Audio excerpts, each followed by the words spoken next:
Hello दोस्तों, स्वागत है आप सभी का हमारे YouTube चैनल जनहित स्किल्ड में।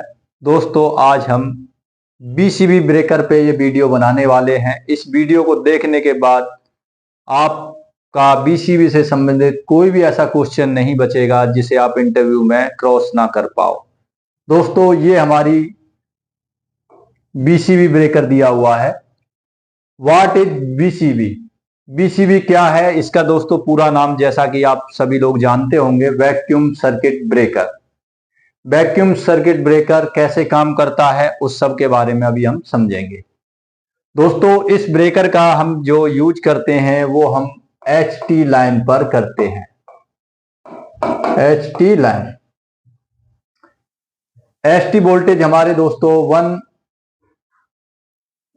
1000 वोल्टेज के बाद हमारे एचटी वोल्ट स्टार्ट हो जाते हैं। ये मोस्टली जो हमारा ब्रेकर यूज होता है 11 केवी या 33 केवी पर इसका यूज हम करते हैं। इसका यूज कहां पर करते हैं दोस्तों? इसका उपयोग हम सब स्टेशन, पावर प्लांट या इंडस्ट्रियल के बीसीबी पैनल में किया जाता है। जैसा कि दोस्तों इसको बीसीबी ब्रेकर क्यों कहते हैं, अगर हम ये समझें तो ये क्या है, एक वैक्यूम के अंदर हमारी एक, ये आप देखेंगे, ये हमारी क्या है, एक बोतल टाइप दी हुई है। इसके अंदर हमारे फिक्स और मूविंग कॉन्टैक्टर दिए रहते हैं। ये हमारे मेल फीमेल कॉन्टैक्टर हैं। ये मेल कॉन्टैक्टर हैं जो फीमेल के अंदर जाके बस बार में कनेक्ट हो जाते हैं। ये हमारी वैक्यूम बोतल है। इसी के अंदर हम जब ब्रेकर को ऑन या ऑफ करते हैं तो यहाँ पे फिक्स और मूविंग कॉन्टैक्टर आपस में कनेक्ट और डिस्कनेक्ट होते हैं। तो यहाँ पे दोस्तों वैक्यूम का मतलब होता है इसके अंदर हमारी ऑक्सीजन की मात्रा बिल्कुल जीरो होती है। दोस्तों, जैसा कि आप जानते होंगे कि आग लगने के लिए 3 चीजों की जरूरत होती है। सबसे पहले हमारा ईंधन होना चाहिए, हमारा टेम्परेचर होना चाहिए, और तीसरा हमारा ऑक्सीजन होना चाहिए।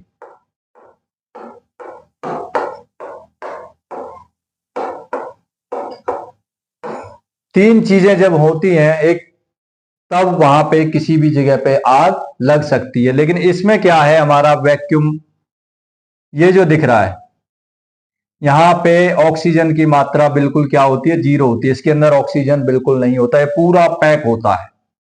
जब हम ब्रेकर को ऑन या ऑफ करते हैं तो यहां पे बिल्कुल भी स्पार्किंग नहीं होती है। तो ये आसानी से हमारा ब्रेकर जो है काम करता है, आसानी से हमारा ब्रेकर ऑपरेट होता है।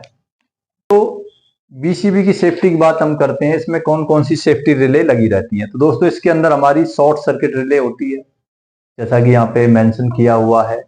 मास्टर सुपरविजन रिले हो गई, अर्थ फॉल्ट रिले हो गई, और ओवर करंट रिले हो गई। ये यहाँ पे पैनल में दिखाया भी गया है कौन कौन सी रिले कहाँ पे है। इसमें जो पिक्चर है इसमें क्लियर नहीं दिख रहा है कि भाई क्या है, बाकी आप अदर वीडियो में देखेंगे जो हमारी ऑनलाइन की बहुत सारी वीडियो पड़ी हैं, उसमें जाके हम देख सकते हैं। तो बीसीबी की सेफ्टी, जैसे कि हमारी शॉर्ट सर्किट है, आपस में कहीं शॉर्ट सर्किट हो गया तब भी हमारी ये ब्रेकर को ऑफ करने का काम करती है। मास्टर सुपरविजन रिले, इसमें दोस्तों मास्टर सुपरविजन रिले में हमारी ओटीआई, डब्ल्यूटीआई और बक्कर्स रिले, तीनों की सेटिंग जो हमारी ट्रांसफार्मर की है वो मास्टर सुपरविजन रिले में दी होती है। नंबर 4 है हमारा अर्थ फॉल्ट रिले। अर्थ लीकेज होने की कंडीशन में ये हमारे ट्रांसफार्मर को, इसको बीसीबी को ट्रिप करता है। Over current relay, over current जो, जैसे हमारी बीसीबी 630 एम्पियर की रेटिंग है, अगर मोस्टली हम किसी भी ब्रेकर की सेटिंग जो करते हैं 80% लोड पर करते हैं। अगर 80% लोड से जैसे ही ऊपर जाएगा तो हमारी ओवर करंट रिले उस कंडीशन में काम करती है। इसमें दोस्तों 2 कॉइल और लगी रहती हैं, एक क्लोजिंग कॉइल, एक shunt coil. Shunt coil breaker को ऑफ करने का काम करती है, क्लोजिंग कॉइल हमारे ब्रेकर को ऑफ करने का काम करती है। नंबर 3 हमारी चार्जिंग मोटर इसमें लगी रहती है, स्प्रिंग चार्जिंग मोटर, जो ब्रेकर को चार्ज करने का काम करती है। और एक इसमें सबसे महत्वपूर्ण बात, अधिकतर बीसीबी के अंदर हमारी अंडर वोल्टेज रिले नहीं लगी होती है। इस चीज का आप विशेष ध्यान रखें। अभी हम आगे देखेंगे नेक्स्ट स्लाइड में क्या है।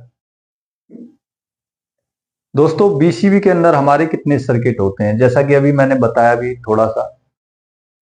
वैक्यूम सर्किट ब्रेकर में कौन कौन से सर्किट होते हैं। सबसे पहले हम बात करेंगे क्लोजिंग सर्किट। इसके अंदर दोस्तों हमारी क्लोजिंग कॉइल लगी होती है जो कि ब्रेकर को ऑन करने का कार्य करती है। नंबर 2 पे हमारी ट्रिपिंग सर्किट होती है। इसके अंदर हमारी संट कॉइल लगी होती है जो कि ब्रेकर को ऑफ करने का कार्य करती है। जब भी हमारा ब्रेकर में कोई भी फॉल्ट आता है तो हमारी ब्रेकर की कमांड संट कॉइल को जाती है। ये दोनों ही कॉइलें दोस्तों मोस्टली 24 वोल्ट डीसी पर वर्किंग करती हैं। अधिकतर ब्रेकरों में इसी 24 वोल्ट डीसी के लिए डीसी पर ही ऑपरेट होती है। नंबर 3 पे हमारा स्प्रिंग चार्जिंग सर्किट। इसके अंदर चार्जिंग मोटर लगी रहती है जो कि 220 वोल्ट की होती है। 220 वोल्ट से ये ऑपरेट होती है। ये ब्रेकर को ऑन करने का कार्य करती है। नंबर 4 पे हमारा इंडिकेटिंग सर्किट। दोस्तों जो हमारे इंडिकेटर्स लगे रहते हैं जिसमें कि हमारी ब्रेकर में जो हमारी सप्लाई आती है, हमारे कितने वोल्टेज चल रहे हैं, हमारा लोड कितना है, हमारा सर्किट जो है हेल्दी है, ट्रिप तो नहीं दिखा रहा, हमारी स्प्रिंग चार्ज है, डिस्चार्ज है, हमारा भी ब्रेकर टेस्टिंग में है, सर्विस पे है, ये सारे उसमें इंडिकेटर दिखाता है। तो हमारा ये नंबर 4 पे इंडिकेटिंग सर्किट होता है।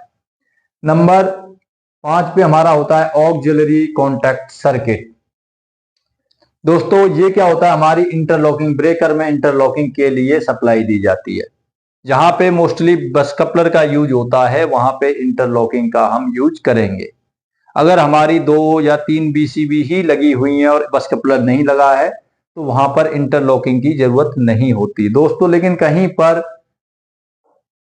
हमारा बीच में बस कपलर दिया होता है जो आपस में सप्लाई को कनेक्ट और डिस्कनेक्ट करने का काम करता है, तो उस समय इंटरलॉकिंग के लिए हम ये ऑक्सिलरी कॉन्टैक्ट सर्किट हमारा लगाया जाता है।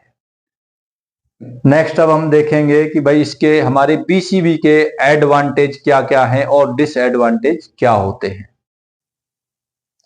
इसके दोस्तों जो एडवांटेज हैं, आग से खतरा नहीं होता, आग लगने के चांसेस बहुत ज्यादा कम होते हैं। इसका आकार, जब आग से खतरा मतलब जब हम इसको ऑन या ऑफ करते हैं तो वहां पे आग लगने का बिल्कुल भी चांस नहीं होता। इसका आकार छोटा होता है इसलिए इस्तेमाल करने में आसानी होती है। आकार भी इसका साइज भी ज्यादा बड़ा नहीं होता, कम स्पेस में हम इसको आसानी से लगा सकते हैं। लॉन्गर लाइफ यानी कि लंबे समय तक काम करता है, लॉन्ग टाइम तक चलने वाला है। ऑपरेशन के समय किसी तरह की गैस उत्पन्न नहीं होती। जब हम इसको ऑपरेट करते हैं तो इसमें किसी भी प्रकार का कोई रिसाव या इसके अंदर कोई गैस लीकेज नहीं होती है। बीसीबी अच्छी तरह से हैवी करंट को ब्रेक कर सकता है, यानी कि अच्छे खासे करंट को ब्रेक यानी कि उसको ऑफ या ऑन कर सकता है। मेंटेनेंस बहुत कम होता है, ऑपरेशन की किसी भी तरह की आवाज नहीं आती। मेंटेनेंस दोस्तों इसकी जो सर्विसिंग होती है वो बहुत ज्यादा कॉस्टली नहीं होती है। अगर आप YouTube पे जाएंगे तो हमारी वीडियो भी पड़ी है, उसमें देख सकते हैं बहुत ही आसानी से। अगर आप खुद से इसका मेंटेनेंस करना चाहें तो मात्र 300 रुपए में इसकी सर्विसिंग आप कर सकते हैं। इसका मेंटेनेंस चार्ज भी बहुत कम होता है। और इसको जब हम ऑन या ऑफ करते हैं तो किसी भी तरह की कोई आवाज इसमें कोई इस तरह की कोई हंटिंग टाइप की कोई नहीं आती है। यह सर्किट ब्रेकर लाइटिंग स्टिक को भी सहन कर सकता है। लाइटिंग स्टिक जैसा कि आसमानी बिजली वगैरह होती है उससे भी इसको कोई नुकसान नहीं है। इसमें आर्क एनर्जी कम होती है। बीसीबी इंडोर और साथ ही साथ आउटडोर में भी उपलब्ध है। इनको आप इंडोर भी लगा सकते हो और आउटडोर जैसे सीएसएस हमारे बने होते हैं कॉम्पैक्ट सब स्टेशन, वहां पर भी इनका यूज कर सकते हैं। और इसको बीसीबी को दोस्तों इसका जो मैकेनिज्म है, कम से कम इसमें 1 लाख ऑपरेशंस के बाद इसका जो मैकेनिज्म है उसको चेंज किया जाता है, यानी कि एक तरह से डिसमेंटल करके नया बीसीबी हम लगाते हैं। 1 लाख ऑपरेशन मतलब 1 लाख बार इसको ऑन या ऑफ अगर किसी बीसीबी को कर दिया गया है तो फिर वो उपयोग में नहीं ली जाएगी। अब हम बात करते हैं इसके डिसएडवांटेज क्या है, यानी कि इसके नुकसान क्या है। इसका सबसे मुख्य जो नुकसान है वो ये है कि ये 38 केवी बोल्ट से ऊपर इसका यूज नहीं किया जाता। क्यों नहीं किया जाता? क्योंकि दोस्तों इसकी कॉस्टिंग बहुत ज्यादा बढ़ जाती है। ऐसा नहीं 38 केवी के बाद ये काम नहीं करेगा, काम करेगा, लेकिन ये SF6 की तुलना में, जो हमारा एक ब्रेकर होता है SF6, उसकी तुलना में इसकी जो प्राइस है बहुत ज्यादा बढ़ जाती है। नंबर 2, जैसे जैसे वोल्टेज रेटिंग वही प्राइस वाला ही बताया गया है, इसमें प्राइस बढ़ जाता है। वैक्यूम की मात्रा को, नंबर 3 पे है, वैक्यूम की मात्रा को एक जैसा बनाए रखना पड़ता है, और यदि किसी कारण से इसकी वैक्यूम रिलीज हो जाती है तो ब्रेकर किसी काम का नहीं होता। तो दोस्तों इसमें क्या है, जो हमारी वैक्यूम बोतल लगी है, अगर उसमें किसी भी तरह से लीकेज हो जाती है, कहीं से रिसाव हो जाता है, जो हमारा वैक्यूम बोतल जो लगी होती है यहां पे कहीं से रिसाव इसके अंदर हो गया, तो हम ब्रेकर को ऑन ऑफ नहीं कर सकते, क्योंकि इसमें क्या है, फिर ऑक्सीजन हमारी अंदर प्रवेश कर जाती है और ये ब्रेकर हमारा किसी काम का नहीं रहता है। तो दोस्तों इसी तरह की नॉलेजेबल वीडियो देखने के लिए हमारे YouTube चैनल जनित स्किल्ड को सब्सक्राइब जरूर करें। धन्यवाद।